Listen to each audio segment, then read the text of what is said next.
चलिए बच्चों, आज हम लोग डिस्कस करते हैं स्टोक्स लॉ के बारे में। बेटा स्टोक्स लॉ फ्लूइड मैकेनिक्स का बहुत ही इंपॉर्टेंट टॉपिक है, जो कि डिस्कस करेगा किसके साथ? विस्कस ड्रैग के साथ। बेटा विस्कस ड्रैग क्या होता है? देखिए बेटा, फ्लूइड्स के अंदर अगर किसी चीज को ड्रॉप किया जाए तो वो बॉडी फ्लूइड के अंदर जाएगी, डीएक्सेलरेट होगी और फाइनली एक निश्चित एक कांस्टेंट वेलोसिटी के साथ मूव करना स्टार्ट कर देगी, क्योंकि उसका एक्सेलरेशन क्या हो जाएगा? जीरो। ठीक है, तो उस वेलोसिटी को बेटा हम लोग बोलते हैं टर्मिनल वेलोसिटी। अब बेटा देखिए बेटा, जैसे कि हम लोगों ने पढ़ा था फ्रिक्शन के बारे में, ऐसा ही फ्लूइड्स के अंदर कौन सी फोर्स होती है? विस्कस फोर्स होती है, विस्कोसिटी वाली फोर्स। ठीक है, अब ये स्टोक्स लॉ उसी के साथ डील करता है। मान लीजिए बेटा, कोई बॉडी जिसकी रेडियस r है और मास m है, वो हमने किसी फ्लूइड के अंदर क्या करी? ड्रॉप कर दी। तो according to Stokes law, the force acting on the body is directly proportional to radius of body,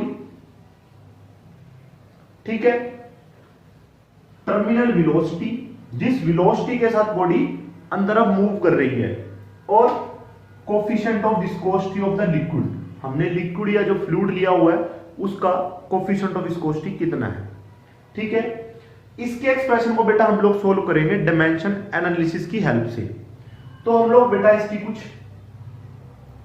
power भी मान लेते हैं। ठीक है, तो पहले स्टेटमेंट को लिख देते हैं। According to Stokes law, the viscous force acting on a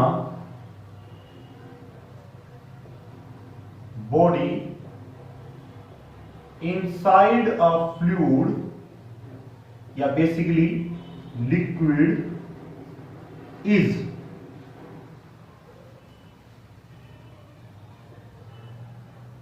directly proportional to the radius of body drop। जिस बॉडी को ड्रॉप किया उसकी रेडियस पे डिपेंड करेगी, मतलब जो फोर्स होगी विस्कस फोर्स वो डिपेंड करेगी रेडियस पर। Directly proportional to the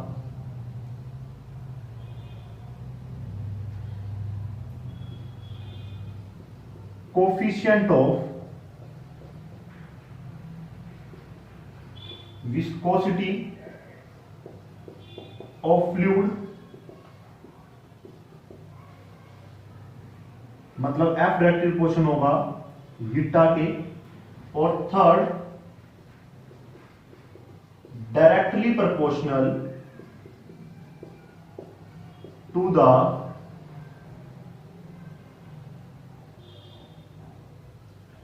terminal velocity,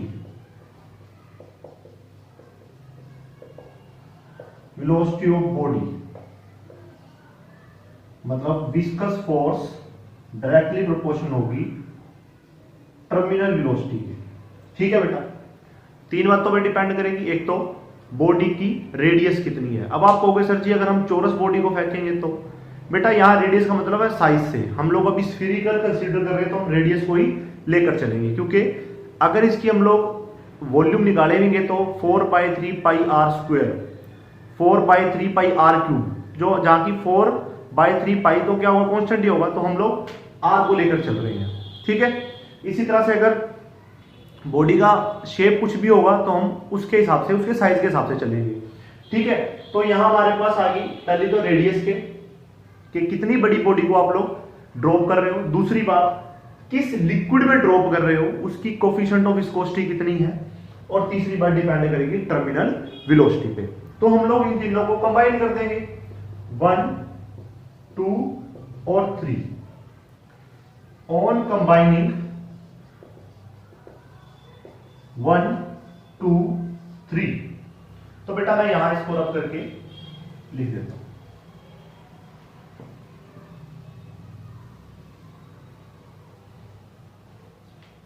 तो हमारे पास बेटा जो विस्कस फोर्स आ गई वो डायरेक्टली प्रोपोर्शनल आ गई आर वी टी जीटा। कुछ पावर भी होगी बेटा, क्योंकि हम इसको सोल्व करने जा रहे हैं डायमेंशन एनालिसिस की हेल्प से। ठीक है, तो दोनों तरफ डायमेंशन फॉर्मूला पुट कर दो बेटा। फोर्स का क्या होता है आप लोग को पता है, m1 l1 t-2। r radius है तो l1,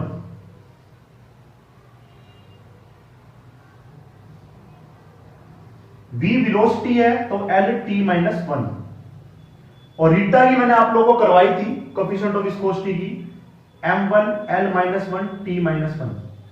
जिस बच्चे को रीटा की नहीं आई समझ तो वो कमेंट करना या मुझे डायरेक्ट व्हाट्सएप पे मैसेज कर सकता है। सभी को कंबाइन कर देंगे, m1 l1 t-2। बेटा m की पावर देखिए, m की पावर होगी बेटा c, l की देखिए बेटा, l की पावर a b और minus c, a plus b minus c, और t की पावर माइनस b और माइनस सी, t की पावर माइनस b और माइनस c। इस तरह से बेटा हमारे पास एक्सप्रेशन आ गया। अब कंपेयर कर देंगे पावर को, तो c तो बेटा डायरेक्टली हमारे पास आ गया 1, यहां में c दिखाई दे रहा है तो minus b minus c is equal to minus 2 के बराबर। ठीक है, माइनस कॉमन ले लेंगे, b plus c is equal to minus 2। c की वैल्यू हमारे पास है तो b बेटा कितना आ जाएगा 1।